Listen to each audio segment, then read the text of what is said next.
up mga bay? Nagbabalik si Bordo Ride sa panibago nating kwentuhan at aral at paglalakbay. So ngayon mga bay, tayo ay tutur sa Tagaytay. Alam ko hindi na kayo bago at luma sa lugar na pupuntahan natin. So gusto ko lang i-share yung mga nararating kong lugar na pupuntahan kong napakaganda ng tanawin kasi may mga followers tayo na hindi naman nila napupuntahan o nararating.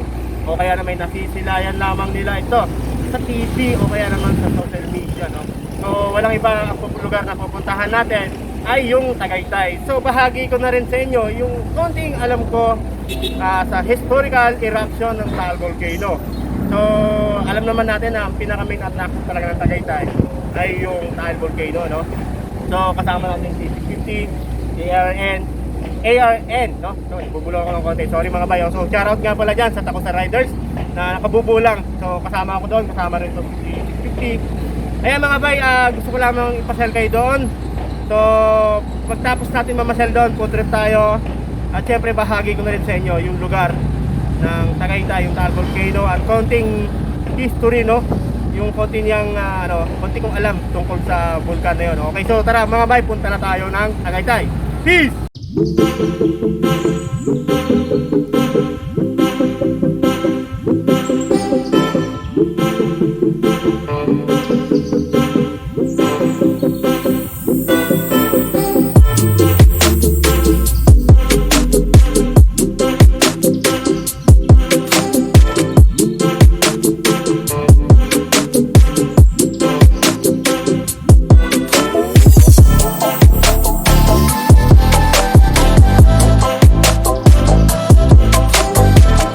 Tahimik at napakaganda posisyon para makuha na natin yung ganda niya, and then makuwento ko na sa inyo yung mga nagdaan na eruption sa kanya at gaano kalaki yung lawa na yan, kung ilang hektarya yan. Okay, no? Alright, so yan, diyan muna kayo bay, hanap tayo ng magandang pwesto.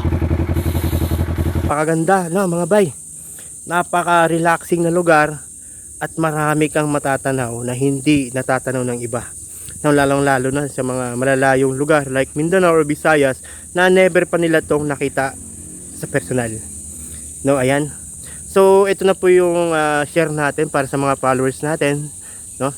So kung gaano sa kaganda, gaano ka beauty ang isang Taal Lake, no?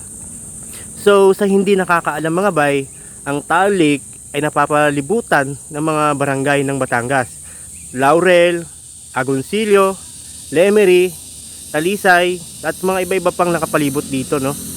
No, basta barangay siya ng sakop siya ng Batangas. Yan. So ang kabuuang lawak ng tubig nito mga bay ay umaabot ng 234.2 square meter, no? Hindi man ganun kadetalyado yung aking kaalaman dito sa Taal Lake, pero kahit pa paano may i-share ko sa inyo, no? Ganyan siya kalaki, 234.2 square meter. So ipagpalagay natin na daan-daang hektarya ang lawak ng tubig na ito, no? So ayan na po yung island na yan. Yan na po yung mismong craters o yung pinakabunganga ng bulkan. Ayan, so maraming nagsasabi at sa hindi talaga literal na nakakaalam na ang pinakabunganga ng bulkan ay nandun talaga sa gitna. Hindi itong parang nahiwalay na island na maliit, parang gabundok. Pero anyway, ilang beses na rin itong pumutok. Ayon sa historical eruption nito ay umabot na ito ng 38. So pumutok na ito ng 38 na beses, no? So ganoon na pala siya, no? So yung huling putok na ito mga bay ay nung January 12 taong 2020. Yan na po yung huling putok niya na talagang nagpahirap sa mga bayan na nakapalibot dito. Lalong-lalo na yung mga tiga Agoncillo, Laurel, kung saan dito malapit, yung Lemery, Talisay, yan, sa nagpahirap ng pumutok ito. Talagang may mga area pa dito na total lockdown, para siyang dead zone na hindi na siya pwedeng puntahan or daanan pa dahil sa kapal ng asphalt, no? Yung abo. Napakaganda niya talaga mga bay. So ayon dito sa kay Kuya Kim, no, sa kahit paano inaral natin 'to ng konti. Ilang beses na itong pumutok, pero hindi lang sa gitna, kung saan na rin na bahagi pwedeng pumutok yung Taal Lake. And then isa rin ito sa pinaka aktibong bulkan sa buong mundo Ngayon dito sa Pilipinas, pangalawa na ito na aktibong bulkan dito sa Pilipinas, no? At tinawag din itong beautiful disaster, no? Ibig sabihin mga bay, maganda siya pero may dala siyang panganib sa mga tao, no? O kaya naman sa mga hayop, o pwede niyang sirain yung natural na kalikasan, yung gubat, yung kagubatan dito. So, napakaganda niya. Yan. So dito mga bayan, marami rin ditong nag-aalaga ng mga isda, tilapia, bangus. Mostly ng pinanggagalingan ng tilapia ng bayan ng Cavite at Batangas ay nanggaling dito. Yan, maraming nag-aalaga dyan ng mga tilapia. Ayun mga pay, no, kaganda. So hindi man ganun detalyado talaga, pero try ko yung best ko na may bigay sa inyo yung pinaka the best dito, no.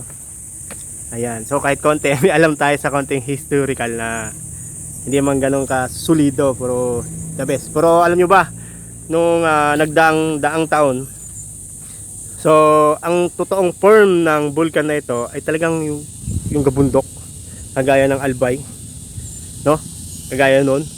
Pero dahil sa ilang daan taon na rin siya nanahimik, yung lava sa ilalim medyo humupa, and then yung bundok na yun medyo nag-down siya pababa hanggang sa magforma siya na parang kaldero, parang planggana, no. So nagdaan ng mga ilang bagyo, ulan, malakas na ulan. So kaya siya nagkaroon ng lawa sa gitna, pinakagitna nito. Lawa, yan, no. Maliban doon sa pinaka-crater, itong lawang to, kaya nagkaroon ng tubig diyan, no, na dahil sa nagkaroon to ng pagbaba. So naipon yung tubig diyan, no. Ayan, so nagmistulan na siyang dagat sa sobrang laki. Yan. So tapos mga bay, alam nyo ba na isa to sa mga dinadayo ng mga turista saan man sa buong mundo? Maraming foreigners ang nagpupunta dito para makita lang talaga ang kagandahan ng Taal Lake, no? Kasi dati driver ako ng mga Korean people, so marami talagang nagpupunta dyan, mga dayuhan na gusto makita yung pinakabunganga ng crater. So sa mga Tigalisay, isa kasi ito sa mga attraction at pinagkakakitaan nila. Ngayon nawala na ang lahat dahil ng pagsabog. So bago pumutok yung pandemic sa atin dito sa Pilipinas, nauna muna itong pumutok yung Taal Lake. Gaya nga ng sabi ko, pumutok to nung huli na nagpayanig sa bayan ng Batangas ay yung January 12 taong 2020. No, so wala ako dito nung pumutok to dahil nasa probinsya ako. Saktong dumating ako ng probinsya, kinabukasan pumutok naman yung bulkan. Ayan, napakaganda. So dito hindi lang ito ang pinaka-attraction dito sa Tagaytay talaga, dahil maliban sa malalamig na lugar kagaya ng Baguio, Benguet or Sagada, isa rin itong Tagaytay sa malamig na area, no. Pagdating ng talaga taglamig, malamig-lamig rin dito at marami itong nagpupunta para kumain, pumasyal, mag-relax. Siyempre, no, kahit napupuno na ito ng mga building, pero hindi pa rin nawawala yung kagandahan talaga ng Taal Lake. Ayan mga bay, no. So another pang share ko sa inyo, alam nyo ba ang Taal Lake mga bay ay pangatlo sa pinakamalaking lake sa buong Pilipinas, no. Pangatlo to, pangatlo. So nangunguna doon yung Laguna de Libey, sunod ay yung Lake Lanao, at ito pangatlo yung Taal Lake, no. Pangatlo ito dahil ang ektarya nito ay umaabot nga ng 234.2 hectares, no. So napakalaki, 200,000, no, 234,000.2 hectares po ang lawak ng tubig na ito. So ayon sa mga wala pang nakakasukat kung gaano ito kalalim. Hindi pa ito nasusukat ng nino man, siguro dahil mapanganib siguro pagdating sa ilalim nito at napakadilim daw. Yan. Ayan mga bay, so naikwento ko na ang konti kong alam dito sa Taal Lake. Hope nag-enjoy kayo kahit hindi man ganoon ka pulido at kadetalyado ang ating kwentuhan dito tungkol sa Taal Lake. Sana hope nag-enjoy kayo at meron kayong napulot na konting aral sa tungkol sa history ng Taal Lake or ng Taal Volcano. Ayan mga bay, hope nag-enjoy tayo dito sa ating konting kwentuhan tungkol sa Taal Lake. So kahit hindi man ganun kapulido yung ating kwentuhan, at least na ibahagi ko sa inyo yung mga konting kong nalalaman tungkol sa Talig, sa history ng ating kalikasan, no? Dito kasi alam niyo naman talagang napakaganda talaga ng Talig kahit na delikado ito.